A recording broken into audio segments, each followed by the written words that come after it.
Hey guys, it's Andrew from Cardinal Kia. In this video, I'm going to show you how to use your safe exit warning in the all-new 2023 Kia Sportage. I have in front of me here an EX Premium all-wheel drive in Snow White Pearl.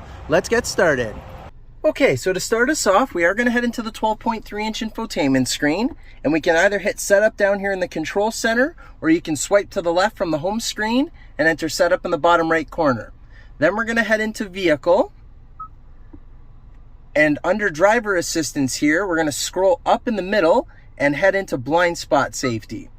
Now we'll see at the top here, safe exit warning. So just like it says, provides a warning when an approaching vehicle is detected in the vehicle's blind spot. So we did want to make sure that that is checkmarked on. So now, if we were to go exit the vehicle with the vehicle on or off, from either side, from any door, if your vehicle detects that somebody's about to drive by on either side, it's going to pop up in the instrument panel here to let you know that they're coming. So it'll alert you out loud and then just give you a warning to let you know that they're coming, so you can stop and just kind of wait for them to go by before it's safe to go out.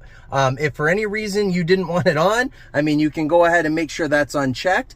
Just keep in mind that in this vehicle, it is just the warning system. So it's just letting you know that somebody's coming. The safe exit assist in some of the other models is the one that would then lock the doors in the event that this was happening. But in this car, just to let you know, it is just a warning. And that's how you do it. Thanks for watching, guys.